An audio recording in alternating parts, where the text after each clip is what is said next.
Dann kommen wir mal zu den ganz konkreten Folgen dieser deutschen Energiemisere. Lutz Stordel, der ist nämlich für uns in Riesa, und zwar bei einem Stahlwerk, wo man eben auch Probleme hat wegen der hohen Strompreise, deswegen teilweise ja offenbar schon die Produktion gedrosselt hat. Wie wirkt sich das da ganz konkret aus?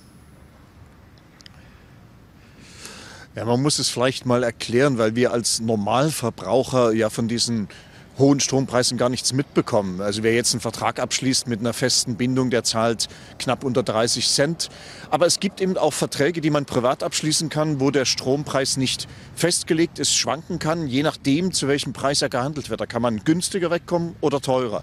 Hier ist es so, in diesem Stahlwerk arbeitet man mit kurzfristig eintreffenden Aufträgen. Man muss extrem flexibel sein, und deswegen hat man sich entschieden, den Preis tagesaktuell von der Börse abzunehmen. So.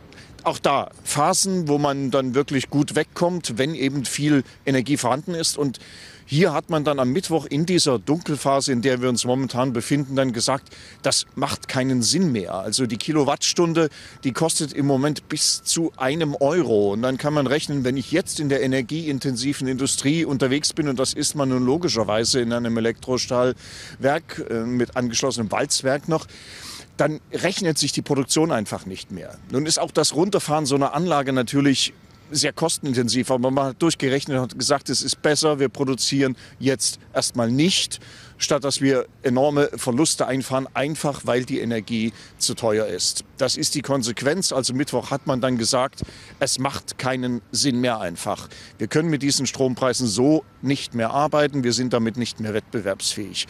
Und das trifft natürlich die Branche in einer Situation, wo es die Stahlbranche selbst sowieso schon sehr schwer hat. Der Druck aus China, die dort viel, viel billiger produzieren können, der ist enorm. Stahlwerke machen auf der ganzen Welt miese oder pleite. Auch in anderen Ländern werden sie zum Teil geschlossen. Hier hofft man immer noch, diesen Umstieg dann in die grüne Produktion mit Wasserstoff zu schaffen. Das ist ja ein Trend, den eben gerade die Stahlindustrie in Deutschland durchmacht. Aber das wird alles noch dauern, und man muss eben erst mal dorthin kommen. Und wenn man im Moment eben mit solchen Preisen agieren kann, dann ist man einfach, das ist so, nicht mehr konkurrenzfähig. Lutz, danke dir erstmal für diese Einordnungen. Bis später.